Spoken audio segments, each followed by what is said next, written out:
Hello everybody, I'm Herb Kroll. I'm one of the counselors here at Washburn. I'm here tonight with my colleagues, my counseling colleagues, and College and Career Center coordinators, as well as some guests from local colleges and universities to help you and your student launch into the college decision-making process for the class of 2023. Of course, we are delighted to have, if you're here as a sophomore, your parent is a sophomore, we're delighted to have the class of 2024 here as well.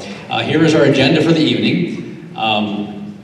So we're going to be about 10 minutes here or so, and then we're going to head right into our breakout sessions. You're going to select 3 of a potential 6 sessions to attend. And of course, if you have more than one family member, you can do some dividing and conquering. We do have special presentations in Spanish and Somali as well.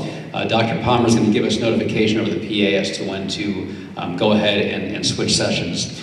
First, we'll do some quick introductions. Okay.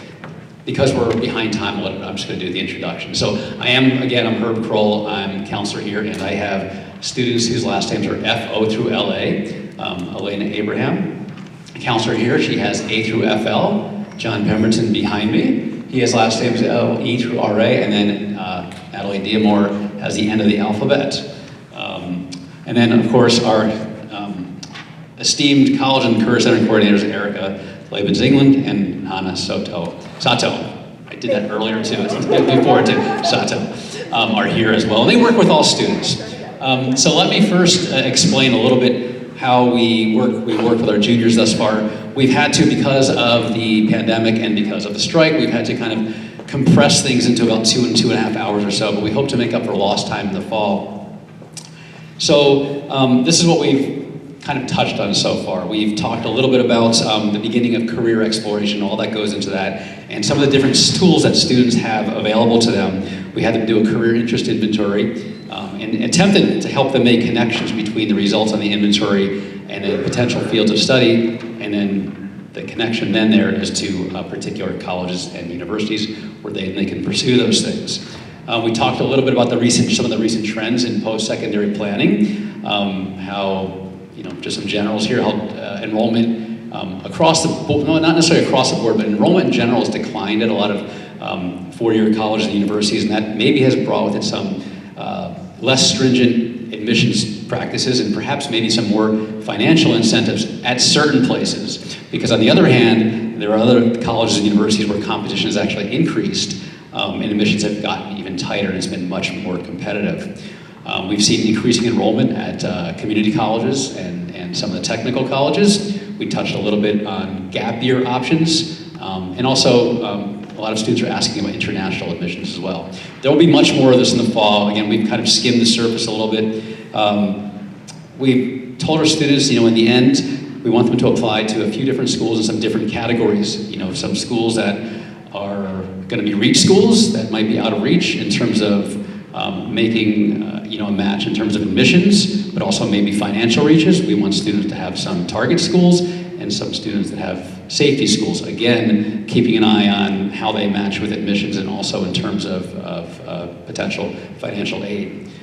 We did speak about different admissions criteria, and again, it really varies from school to school, but about the relative importance of grades, course rigor, the ACT, and I know there's lots of questions about whether or not to submit scores, and we're very happy to work with your student individually on making that decision. Essays, activities, letters of rec, those are all factors, some more important than others. It really depends on the school or schools that your students are applying to. We had all of our students do something called Super College Match at Naviance, just again as a preliminary search, and we're going to show you that tool in a few minutes. John's going to be demoing some of those things. Next year, we are in the classrooms weekly, and we start really talking about kind of some of the nuts and bolts of the process, how applications work, things to look for. There are just some particulars that students need to be aware of, and we're in the classrooms right away in the fall on a weekly basis talking about these things. The Common App, we do a lesson on essay writing, financial aid applications, how to interpret those financial aid letters. And as we move later into the fall, we talk quite a bit about scholarships and applications, scholarship applications. And we do require all students to meet with us at least once Usually it's multiple times to have individual meetings with us. In fact, students can submit their application, but to get school materials sent, such as transcripts, letters of recommendation, and other materials, they do have to meet with us. So we ask for that early in the fall, and we'll be taking appointments almost immediately come the fall. And we also do push them to get into the College and Career Center. They are an invaluable tool for us and have lots of resources. Some key events very quickly. If your student wants to retake the ACT, there are plenty of opportunities to do that. We will have a senior family planning night here, where again, we're really going to talk about nuts and bolts and different ways that you can help and how students have to use Naviance to help track their applications and to make sure that we are in good communication with them. So that will happen in the fall. There are the usual assortment of college fairs in the fall. We have College Knowledge Month in October, where a lot of application fees are waived. And we encourage families, if they're going to do that, to use like the MEA weekend to go ahead and visit colleges. It's a great time to go. And college reps here come here all the time. They're here nearly every day, all through the fall. And we're going to show you again how students can access that calendar so they can meet with college reps right here on our campus.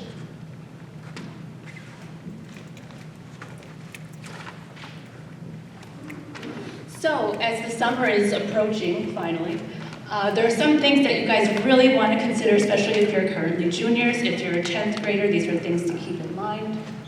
Start developing your list of colleges over the summer.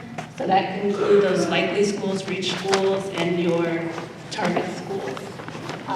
If you decide that the ACT that you took at Washburn didn't reflect your true ability, you can most certainly take the ACT again. If you're taking the ACT over the summer, please make sure before you leave school that you see Mrs. Mennett in the Media Center.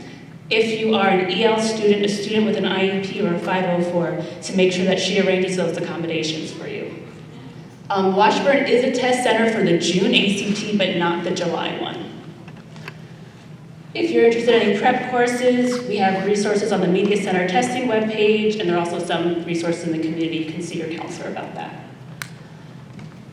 Before you wrap, a lot of teachers like to know ahead of time if they need to write your letter of recommendation.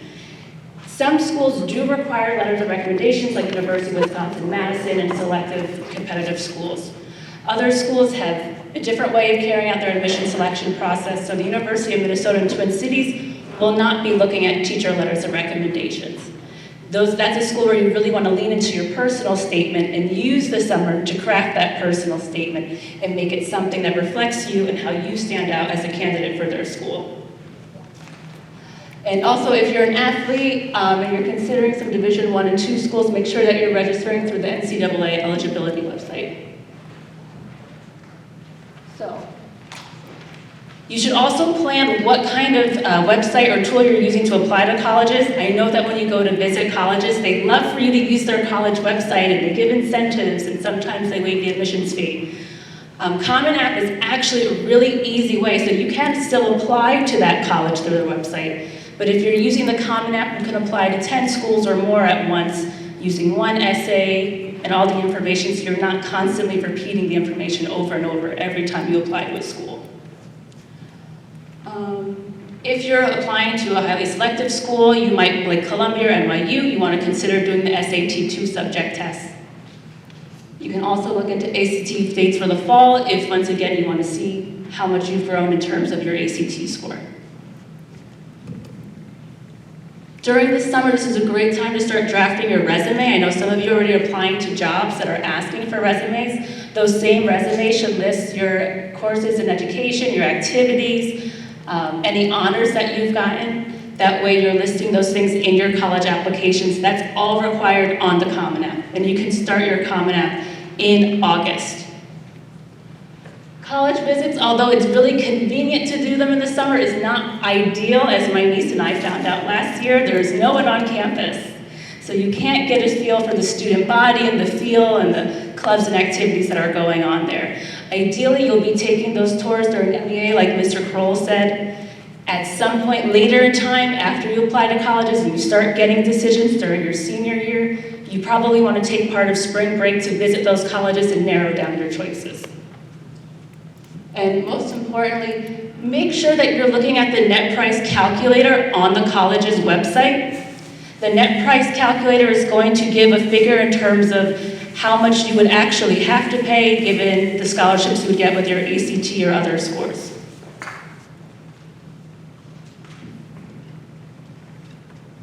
So at the beginning of your senior year, you want to make sure that you're paying attention to application deadlines. We noticed a huge trend this year in terms of more students who applied by the early action November 1st deadline were more likely to get into a competitive school like University of Wisconsin-Madison, as opposed to students who applied later, even if they had very high GPAs of a 3.9 or 4.0.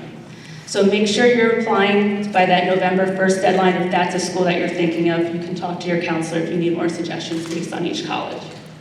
MBA is a great time for college visits. If letters of recommendation are needed, we ask that you give your teachers at least 2 weeks notice to write those letters. They take a lot of time, and there are many students who are asking for them simultaneously.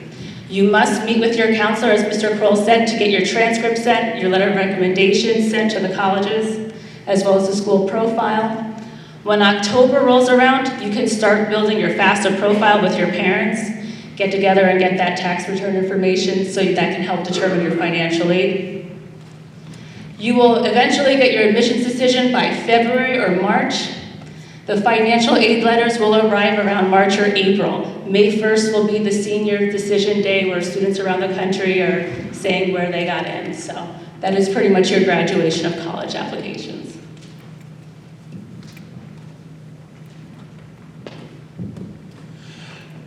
All right, so as far as kind of the planning for this whole process, a few things to keep in mind. One is that this can seem pretty overwhelming, especially if it's your first time. There's just a lot of new words and things to hear about, learn about, and think about. And even if you've been to college, it might have been a while and things have changed. But just know that we are here to help every single person. So we encourage students to make appointments with us. We do go in the classroom weekly in the beginning of the school year with seniors, just kind of give you more information. Then we also have a night, like we mentioned earlier, in the fall for families to kind of get more of the nuts and bolts as far as this process. But just know that we are here to support you guys. Students, you are the drivers of this. So you might see on this slide that there is not a parent or family or guardian part on here. We encourage the students to do a lot of these things intentionally, because we see sometimes when parents are the ones doing it and students are not as involved, a lot of times the students just don't care as much kind of about the whole process. They're not as involved, and it's just, we just encourage students to get involved in this. So students will be the ones doing the research. They will be the ones doing the actual applications, including the essays and requesting recommendations. They are the ones who send the test scores to colleges. And they must use Naviance to make sure that we have sent the materials. So sometimes students will not know if counselors have sent the materials yet. They must use Naviance to double check that we have sent it. As counselors, we are here to kind of advise and guide and just give feedback to students. We might do a reality check with them. We use Naviance to send transcripts, school forms, write letters of recommendation if they're required, and also just double check that teachers have sent their letters through Naviance. All right, so we're going to do a quick few demonstrations. We're pretty lucky.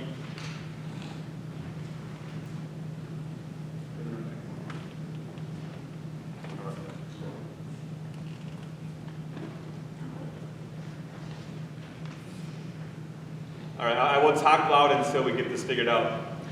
Juniors, raise your hand if you're a junior in here. Juniors, thank you for hearing this presentation again, because I know you guys heard this in the classroom a few weeks ago.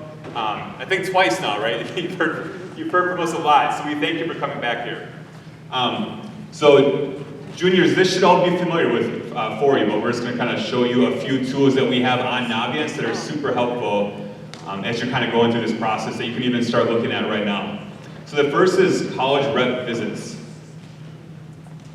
So students, when you log into Naviance, this is the site you see, almost everything you want is under this site called Quick Links. So these are kind of all the big ones. So college rep visits is where you see what colleges are coming and when they're coming, and this is where you sign up for them. Right now you would not see any colleges on here because they typically come in fall. That's when they are here, 4 or 5 reps a day, and then it kind of dries up. But this is also where you get information about different scholarship visits. So that is a great tool to use. We also have Scattergrams, which is kind of a favorite of students. Scattergrams has data from specifically Washburn students who have applied to colleges within the last 5 to 10 years. So it's a lot more specific than kind of your general information you get. So for example, if you're interested in University of Mankato, you can click on here on the Scattergrams, and you can see first off, 360 people from Washburn have applied to Mankato. And it brings you to a Scattergram that shows you who got in. And this is just based off of GPA, which is on the left side, and ACT score, which is on the bottom there. Green check marks are people who got in. So is this 100% accurate in a predictor if you get in? No, this does not take into other accounts like demographics or if you submit your ACT score now, but this gives you a good sense of things kind of based off where you are at. For example, if you have a 3.0 or higher and you're applying to Mankato, you can feel pretty confident, regardless of your ACT score, that you will get in based off this information. So this is fun to kind of look through and kind of help you get a reality check, and also kind of see what schools might be more of a safety school, or more of a reach school, or more like a for sure school.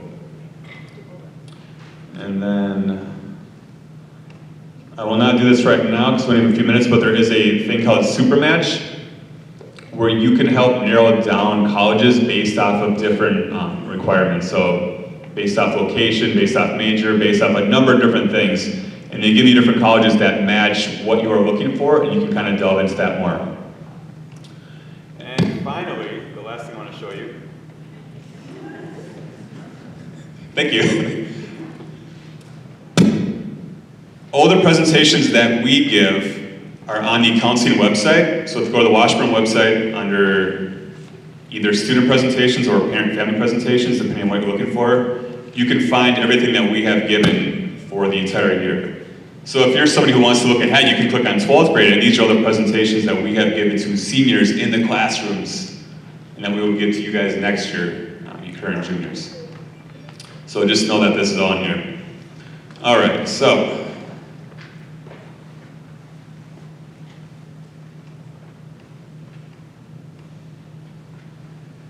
Final slide. I'll get you guys out of here now.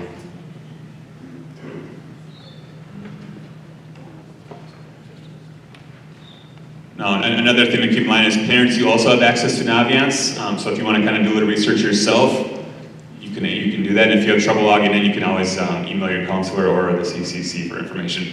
Okay, so we're going to get to the breakout sessions now. As you can see, the first one is 6:30 to 6:55, and then we have one from 7 to 7:25, and then 7:30 to 7:55. All of the things on here are going on all 3 sessions except for the University of Minnesota. They will only be here for the first session. So everybody else will be here for all 3 sessions. So if University of Minnesota is something that you are interested in, you plan on checking out, make sure you attend the first session. Otherwise, this has a room number and everything on here. So it should be a good time. Counselors will be available at 8 p.m. outside the auditorium if you have more questions. And let's have a fun time, you guys. Thanks for coming.